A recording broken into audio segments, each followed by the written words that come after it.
दोस्तों नमस्कार। जब भी सत्ता के गलियारों में फुसफुसाहट होती है तो उसकी भनक लग ही जाती है। और ये बात है कि आखिर सत्ता में शक्ति प्रदर्शन किस तरह हो रहा है।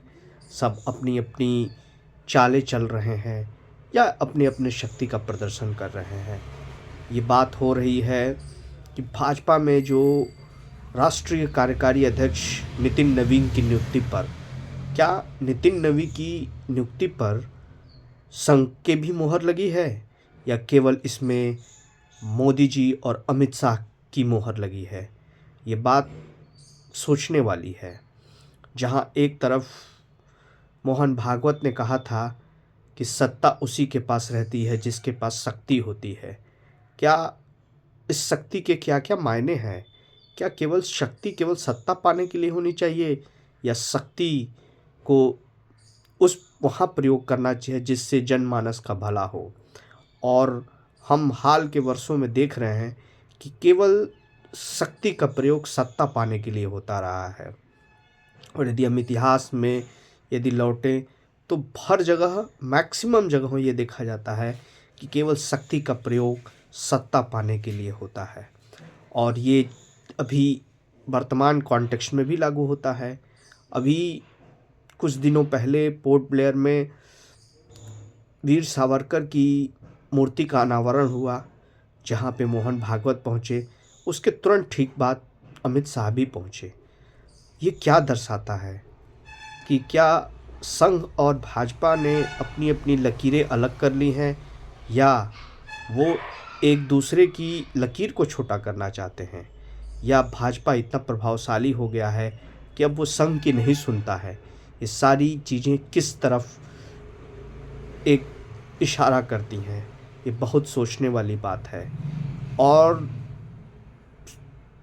हमेशा जब भी भारतीय जनता पार्टी के अध्यक्ष का निर्णय हुआ उसमें संघ की भूमिका हमेशा रही है, लेकिन इस बार जेपी नड्डा के समय से ही संघ की भूमिका लगता है कम हो गई है। क्योंकि जब श्यामा प्रसाद मुखर्जी ने सोचा था कि एक बार हम राजनीतिक पार्टी बनाएं तो उसमें संघ का साथ जरूर चाहिए, इसीलिए वो गुरु गोवलकर से मिले थे, लेकिन गुरु गोवलकर ने साफ साफ मना कर दिया था। तब श्यामा प्रसाद मुखर्जी ने बंगाल में जाके जनसंघ की स्थापना की थी, लेकिन फिर वही जनसंघ का जनता पार्टी में विलय हुआ। फिर जनता पार्टी से अलग होने के बाद भारतीय जनता पार्टी का 6 अप्रैल 1980 को गठन हुआ। लेकिन ये सारी बातें ये दर्शाती हैं कि चाहे कोई भी पार्टी हो, भारतीय जनता पार्टी या कोई भी, उसमें जो संघ का एक रोल होता है और सभी पार्टियों क्षेत्रीय पार्टियों को छोड़ के जो भारतीय जनता पार्टी, उसमें उसके पीछे संघ हमेशा खड़ा रहता है। चाहे वो अटल जी के अध्यक्ष बनने का समय हो या लाल कृष्ण आडवाणी का या राजनाथ सिंह का या वेंकटैया नायडू का या किसी का भी। लेकिन हाल के वर्षों में अब ये चीज़ अलग हो चुकी है। इसमें अब यदि चलती है तो मोदी और शाह जी की। क्या ये मोदी और शाह की जोड़ी संघ पे भारी पड़ रही है या संघ ने अपनी आंखें मूंद ली है या संघ कोई एक दूसरी चीज़ के बारे में सोच रहा है, कोई विकल्प सोच रहा है? ये सारे तो बातें भविष्य के गर्भ में छुपी हुई हैं। जहाँ तक इस कॉन्टेक्स्ट में याद आता है कि शक्ति का प्रयोग किस प्रकार होता है। जब उत्तर प्रदेश के मुख्यमंत्री बनने की बात थी तब लगभग मनोज सिन्हा का नाम तय हो चुका था और मनोज सिन्हा बनारस पहुंच भी चुके थे और ये देखा गया था कि और मोदी और शाह ने उनके नाम पे मोहर भी लगा दी थी।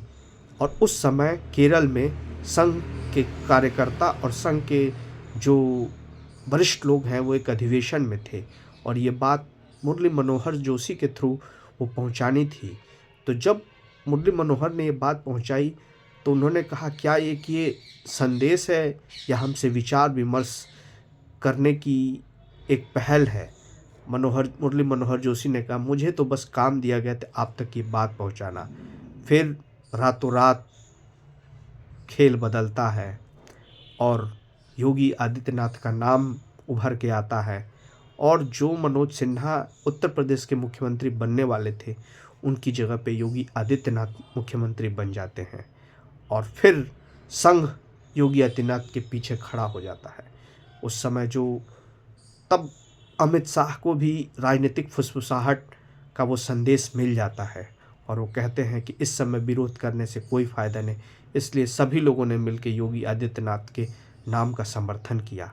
और हाल के ही दिनों में देखा जाता है कि योगी आदित्यनाथ हर समय दिल्ली को चुनौती देते हैं अपने कार्यों से, अपनी लोकप्रियता से, लेकिन क्या ये लोकप्रियता दिल्ली को भा पाएगी या योगी आदित्यनाथ का विकल्प भी ढूंढा जा रहा है?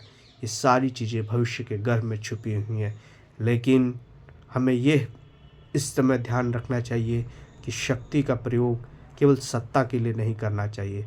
शक्ति का प्रयोग करना चाहिए कि उससे देश का विकास हो, आम जनमानस के जीवन में एक सकारात्मक बदलाव आए और एक सकारात्मक और खुशहाली का वातावरण फैले, न कि हर तरफ एक साजिश और कोई भी ऐसी गतिविधि हो जिससे आपसी सौहार्द खराब हो। इसलिए शक्ति तो चाहिए ही चाहिए, लेकिन उस शक्ति का सदुपयोग होना चाहिए, न कि दुरुपयोग।